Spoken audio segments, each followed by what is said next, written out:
Recipe করেছি, মঙ্গলবার নিরামিষ, তো ওই জন্য আজকে আমি নতুন রেসিপি বানিয়েছি। এখন ভাতটা বেড়ে নিচ্ছি, তবে ভাত বাড়ার পরে ভাতটা বেড়ে দিলাম। বলছে দিদা আমি খাবো আজকে, ওই জন্য আমি বলছি ঠিক আছে খাবি, ভালো কথা। তো এই জন্য কুপ্তাটা বানিয়েছি। এই যে পনির দিয়েছি, হ্যাঁ এই কুপ্তার ভিতরে আমি কাঁচা কলা দিয়েছি, আর দিয়েছি আলু, আর তার ভিতরে দিয়েছি পনির। আমি দেখাচ্ছি। আর করেছি এই যে কারকল আছে না, কারকলের পুর ঢুকিয়ে, তো ওর মধ্যে আমি কি দিয়েছি, নারকেল, কারকলের বিচি, আর তার মধ্যে আমি কি দিয়েছি, সর্ষা বাটা, কাঁচা লঙ্কা দিয়ে আমি এই যে ভাত করলার পুর করেছি, কারকলের পুর বানিয়েছি আজকে। আর পটল ভাজা করেছি, এই যে পটল ভাজা দিয়ে দিয়েছি।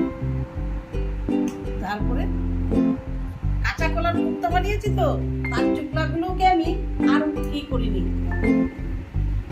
বেসন দিয়ে পকোড়া বানিয়েছি। এর মধ্যে কাঁচা লঙ্কা আছে, বেসন আছে, আর হলুদ লবণ দিয়ে তেলের মধ্যে ভেজেছি। থালে দিয়ে দিই। আর তার বানিয়েছি লাউ, লাউ শুক্তো বানিয়েছি আজকে আমি, ধনিয়া পাতা দিয়ে বড়ি দিয়ে বানিয়েছি লাউ শুক্তো। লাউ শুক্তো দিয়ে আর কুপ্তাটা দিয়েছি এই কাঁচা কলার কুপ্তা। এর ভিতরে আমার পনির আছে, এই যে এর ভিতরে পনির আছে।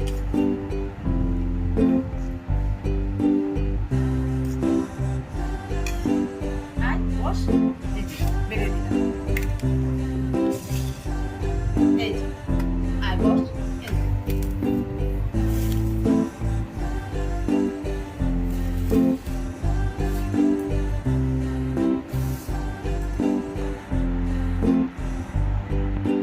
এটা হলো কারকলের পুর দিয়েছি, হ্যাঁ হ্যাঁ আচ্ছা। এ আমার ছোট্ট গোপাল, দিদা আমি খাবো বলেছি, না ছোট্ট গোপালকে না দিয়ে খেতে ইচ্ছা করে বাড়িতে এখানে এসছি বলে দিদা দিদা করছে। তারপরে তাই খাও।